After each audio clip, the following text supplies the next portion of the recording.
Welcome to SciTech Culture with Steve Kern and Ben Warner, where we examine science, technology, and culture in the 21st century. Visit our website at scitechculture.com. Hello and welcome to SciTech Culture, the show where we discuss science, technology, and culture in its myriad of forms. My name's Ben Warner, and I'm joined by my good friend, colleague, and fellow co-host Steve Kern to talk about vaccinations today. How are we today, Steve? I'm good. Looking forward to my vaccination shortly. I reckon I'll take a couple of flu jabs. Yeah, it sounds good. And I'll be getting mine fairly soon too. So, and then that way we can all go around being healthy. But the reason why we're discussing this today is that vaccinations come into the headlines again in Australia with the federal government pushing to withdraw welfare payments from families that refuse to vaccinate their children. And this has obviously opened up a whole discussion, might be a polite way of putting it, about the pros and cons of vaccinations and why people choosing not to do it. And then you get the other people who are arguing with them that why aren't they doing it, and they're putting their children at risk by not doing it. It's a big topic, and it's interesting that the government sort of stepped in to do something at this point. Yeah. Yeah, it is, isn't it? Yeah. So, but I mean, it's interesting that there's a lot of, because just in doing some research on this, there was an interesting article on conversation.com about some of the questions that some of these people that don't want to vaccinate come up with. Like, for example, why should we inject our kids with polyethylene brake fluid? Why are we injecting our kids with formaldehyde? Why are we injecting our kids with mercury? that's yeah, okay. We'll Why leave that are you away. breathing in argon in the air? You know? And does that just is that? I mean, again, we're trying not to be overtly critical or one-sided here, but is that just because of no knowledge, no looking up of what it's actually about? Ben, there is only one side here, and I don't want to. I don't want to ridicule anyone about this either. And we'll talk more about this when we talk about the government policy. But look, but if you have an understanding of the science, you have nothing to fear from vaccinations any more than you do crossing the road. In fact, it's safer to have a vaccination than to cross a road. So, I mean. In fact, you could get a whole list of things. You're more likely to, die from a shark attack on a beach. Yeah.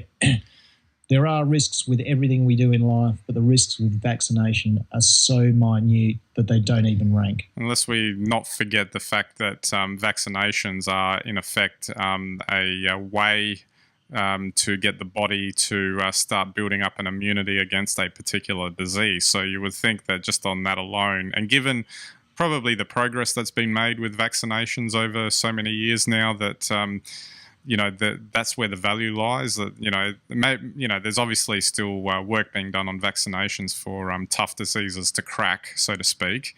Yeah. But there's also a lot of vaccinations for which they've known for many years, and if you don't do this, it really does can put kids at risk.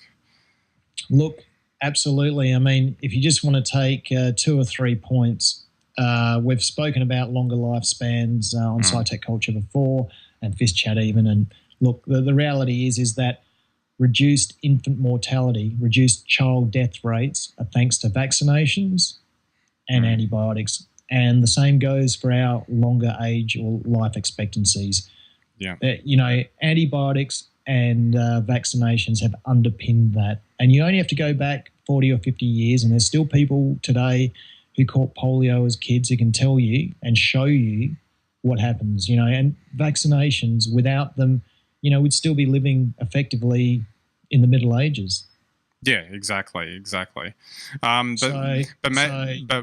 would it be that the objection or the conscientious objectors, as we'll discuss as part of the government policy angle in a moment, that they're taking it from the view that somehow it's not natural, in the sense that antibiotics or whatever, you're pumping these kids full of unnatural stuff to where there should be more, I don't know, supposedly healthier alternatives or natural alternatives?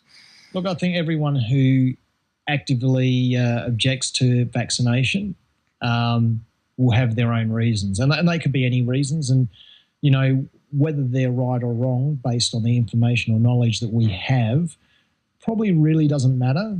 They've made a choice for whatever reason. They've made a choice. Obviously, some of us would like to see them make the other choice, but you have to respect the fact that when a person makes a decision in life, rightly or wrongly, they've made a decision. The problem is as a community, this can affect us and it can lead to tragic consequences, but we shouldn't, even if we feel that the decision isn't right on behalf of these people, we shouldn't be, trying to override it, by force. Well, then that's a good point to bring in this, the point about the government stepping in and essentially wanting to withdraw welfare payments on the basis of no vaccination. Is that sort of going against that point, if that's what they're doing? I mean, I know that they can't legislate against it and say it's illegal or whatever, because that is an outright overriding of their thoughts and wishes and decisions. But this is in a subtle way doing the same thing, unless they're rich, of course, and don't need welfare. Well, if you're cynical, you'll say that the government has created this policy because it saves them money. But I think, you've got to look a little bit deeper. I think in principle, it's probably the right idea. I mean, as part of the community, and the government represents the community at large, if you want to be part of the community and receive the benefits of being part of the community, then you should behave the way that the community expects you to behave. It's no different to road laws. It's no different to anything else. If you break speed rules or traffic rules, you'll be fined. This is exactly the same situation. So in principle, it's probably fine. What's a little bit grey about this is obviously the fact that people feel that it's a personal choice. For some reason, we don't think that breaking the speed limit is a personal choice. Break the speed limit's just wrong. You might say the same thing about vaccination, but there seems to be amongst a segment of the population a feeling that they do have the choice. My concern is that if you cut these people off financially, or the government makes a statement like that, all you do is polarise the debate. And if anything, you'll increase the number of people that won't take up vaccination because they'll wear it as a badge of honour, or hoist their flag to it, or whatever else. And they're the things that we have to be concerned about. And maybe just as a different way of looking at it from the government's point of view, although I'm sure they don't have the money for it, perhaps a more positive way of going about it is, instead of cutting welfare payments, it would be to provide some sort of welfare benefit to those who do vaccinate, which is... I'm sure they don't have the money for that. That's probably that's the cynical part of it coming through. But that's how you wouldn't polarize necessarily, or it's less. How should I say? It's less damaging that way. I think you're right. You want a positive approach. Look, I think the campaign the media's run recently around vaccination has been excellent, and I think the general tone, and even the government's wish to take away benefits from people who won't vaccinate, is probably good ways of expressing community expectation. Just like we won't accept drink driving, and not vaccinating, we know will have tragic consequences, no different to drink driving or any of the other things that as a community we won't accept. What's really difficult though here is overcoming people's fears and objections to vaccinations. As I say, that even if you were to put forward that these people are using the wrong information to make their decisions, it doesn't matter. People make decisions and they stick by them, right or wrong. I mean, the world is full of people that are wrong in all sorts of different ways and won't listen to reason. And I don't think that, you should necessarily separate out any people who are anti-vaxxers. But I think by the same token, as the rest of the community has to be very strong on this and just say, well, look, there is no argument. You have to accept the science. You have to accept the fact that we're living longer, better, healthier lives. And we're helping people all over the world with vaccinations and antibiotics. We're increasing, life expectancy and the quality of life for people around the world by using these very simple medical tools. And, really, I guess maybe the only way to really do something around this would probably be to put all the unvaccinated people on an island and see what happens. Let them see for themselves what happens when unvaccinated people come up against a nasty disease. And maybe just to finish off, it's just, you can educate, you can put it out there. But again, it's like leading a horse to water. If you can't make them drink it. So that's so true. And I'm sure it'll be something that'll just be there as an ongoing thing, because there'll just be people that'll be against it. Well, look, a lot of this fear starts, from falsified scientific reports, which have now been completely discredited, and the discussions of these chemicals and things that are in, vaccinations.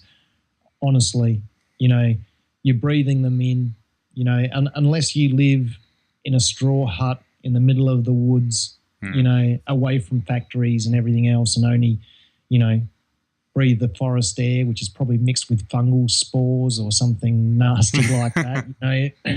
It's just you can't but help be part of the environment you're in, and by and large, all these chemicals, to some extent, are naturally occurring. Yeah, exactly.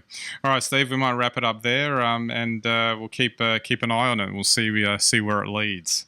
Absolutely. All right. So don't forget our website, scitechculture.com. You can get all of our links there. Make sure to subscribe to our audio, video, and our blogs so you can keep abreast of our latest discussions. You can interact with us directly on Twitter, Google+, and Facebook, so I'd love to hear from you there. And if you think anyone's interested in the content we produce, videos, blogs, etc., just send them to our website. We greatly appreciate that. All right. So that's it for this episode. We'll catch you next time.